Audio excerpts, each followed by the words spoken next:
तर विद्यार्थी मित्रांनो, फोरम MPSC अकॅडमीमध्ये आपलं स्वागत आहे। चॅनलवर नवीन असाल तर चॅनलला सबस्क्राइब करा, जेणेकरून तुम्हाला माहितीपूर्ण व्हिडिओ मिळत राहतील। तर आजचा आपण व्हिडिओ यासाठी बनवतोय की BMCचा पेपर झालेला आहे क्लर्कचा, आणि त्याचा एक्सपेक्टेड कट ऑफ आपण बघतोय। हे कशासाठी बघतोय की जे आलेले SMS आहेत त्यांना उत्तर देण्याचा हा प्रयत्न आहे, आणि एक प्रॉपर ॲनालिसिस तुम्हाला करून जे आपण पॅरामीटर विचारात घेतोय म्हणजे कट ऑफ बनवण्यासाठी, ते विचारात घेऊन हा कट ऑफ सांगतोय बघा आपण। आता आपण बघूयात आपण कुठले कुठले पॅरामीटर विचारात घेऊयात। एक पॅरामीटर असतो पहिला पेपर कसा होता, दुसरा पॅरामीटर असतो की वेळ कसा पुरला, आणि तिसरा पॅरामीटर असतो की अटेंडन्स किती होता। तर हे पॅरामीटर म्हणजे अटेंडन्स बऱ्यापैकी होता, पेपर हा मॉडरेट लेवलचा होता, आणि वेळ कसा पुरला तर ह्याच्यामध्ये काय झालेलं आहे की जे सेक्शन होते A, B, C आणि D, ह्या सेक्शनच्यामुळं काही लोकांची गडबड झालेली आहे। म्हणजे कसं की काही लोकांचे पहिल्या सेक्शनला सुरुवातीला 2-3 गणितं सोडवताना राहिले, कारण गणिते ही कशी होती, शेवटी होती। आता गणितं शेवटी असल्या कारणानं म्हणजे D सेक्शनमध्ये प्रत्येक ह्याच्यामध्ये 5-7 गणितं होती, 1-2 गणिताला गडबड झाली लोकांची। मग आता आपण जर बघितलं की मराठी होता, इंग्रजी होता, दुसरा मॅथ्स रिजनिंग होतं, म्हणजे रिजनिंगच होतं, मॅथ्स काही नव्हतं जास्त, आणि चौथा होता आपण GS म्हणतो त्याला, GK। तर GK हे हार्ड होतं सर्वात जास्त। ह्याला काही असं म्हणजे अभ्यास करणारी पण तिथंच, न करणारी पण तिथंच जनता आली। कशासाठी एकत्र तशी आली तर ह्याचं काय असं हेच नव्हतं, असं कसे स्कॅटर्ड क्वेश्चन विचारले होते, पॉईंटला धरून नव्हते, हे सगळ्यांसाठीच होते। त्यामुळे प्लस मायनस इकडे सगळेजण इक्वल लेवलला राहतील। आता बघा, मराठीला जास्तीत जास्त लोक कंबाईनचा अभ्यास करत असल्यामुळं आणि राज्यसेवेचा पेपर त्या काळात असल्या कारणानं मराठीला 1-2 मार्काला प्लस मायनस 2 मार्काला फटका बसू शकतो, जे की ज्याचा प्रॉपर अभ्यास करत नव्हते। आणि इंग्लिशलाही तशीच गोष्ट आहे, रिव्हिजन नव्हती मराठी इंग्लिशला, त्यामुळे 2-2 मार्क इथं जाऊ शकतात। मॅथ्स रिजनिंगला लोकांना ज्यांनी कंबाईनचा अभ्यास करत होते त्यांना +2 राहतील, जे राज्यसेवेवरच फोकस होते त्यांना -2 राहतील, आणि इथं सगळे इक्वल आहेत। म्हणजे सगळेजण प्लस मायनस केलं तर 2-4 मार्काचा 4 क्वेश्चनचा फरक पडू शकतो, की ज्यांनी फोकस देऊन अभ्यास केला आहे आणि विदाऊट फोकस देऊन अभ्यास करणारे अशाच पेपरला जाऊन बसलेले।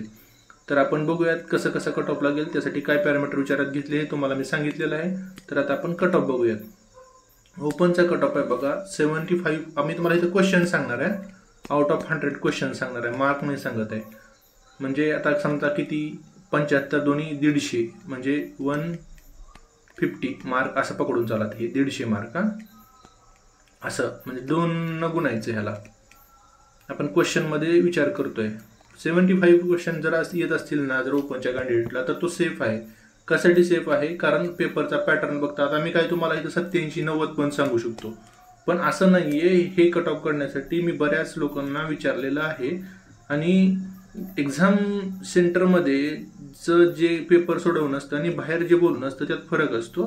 सो 75 क्वेश्चनच्या वरती जर येत असतील मेल कॅन्डिडेट, आता तुम्ही म्हणाल की फिमेल कॅन्डिडेटचं काय, तर ह्याच्यापेक्षा खाली पकडायचं असतं -4 मार्कांनी। 4 मार्क म्हणजे -2 क्वेश्चन कधी पण। आता हे तुम्हाला हे कॅटेगरी वाईज सांगितलं ना, तर फिमेलचं सेपरेट सांगत नाही, त्यांचे -2 क्वेश्चन पकडायचे त्यांनी प्रत्येक फिमेलसाठी। फिमेल म्हणजे -2 क्वेश्चन पकडायचे, म्हणजेच 4 मार्क, आणि खाली क्वेश्चन कट ऑफ पकडायचा त्यांचा। ओपनसाठी 75 क्वेश्चन इनफ राहतील, OBC साठी 70+ क्वेश्चन सेफ राहतील, SC साठी 65+ सेफ राहतील, ST साठी 60+ सेफ राहतील। हे असंच लागेल का, तर 100% असं लागेल का, तर अजिबात नाही। हा गेस असतो, कॅल्क्युलेटेड गेस असतो। तुम्ही म्हणाल की मग हे रॉ स्कोर सांगतोय ना तुम्हाला, रॉ स्कोर, आता ते काय करणार आहेत, नॉर्मलायझेशन करणार आहेत। आता नॉर्मलायझेशन केल्यानंतर मुलांचे मार्क वाढतात। तुम्ही नंतर मेसेज करू नका की बघा 90च्या पुढे लागला तो। आता हे आपण कशासाठी बघतोय की हे रॉ स्कोर बघतोय, रॉ स्कोर बघतोय। नॉर्मलायझेशन झाल्यानंतर ह्याचे मार्क सगळ्यांचेच वाढतात, काही लोकांचे कमी होतात, ते नंतर सांगता येईल। पण आता जे आपण जे गेस करतोय तो रॉ स्कोरवर करतोय, लक्षात घ्या, रॉ स्कोर आहे ते।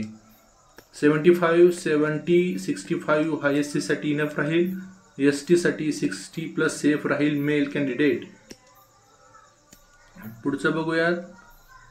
आता बघा EWS ला फायदा काय आहे माहिती आहे का, EWS चा कट ऑफ हा OBC पेक्षा आणि ACBC ह्याच्यापेक्षाही कमी लागेल. म्हणजे ह्यांचा कट ऑफ 65च्या आसपास पण लागू शकतो SC/ST सारखा.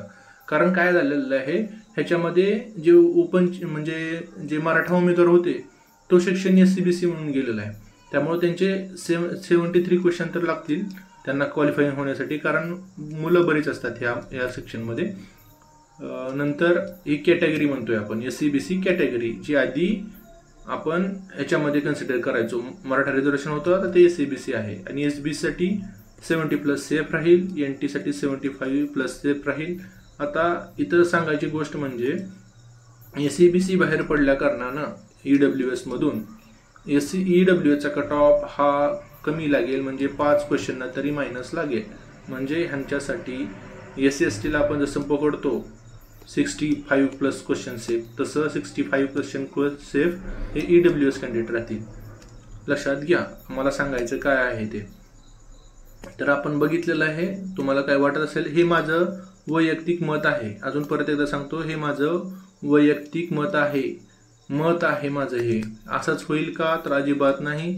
ज्यांचे ह्याच्यावरही मार्क असतील ते तर खूप सेफ झालेले असतील. तर काही तुम्हाला वाटत असेल तर कमेंट करा, त्याला आपण उत्तर देऊ. जय हिंद.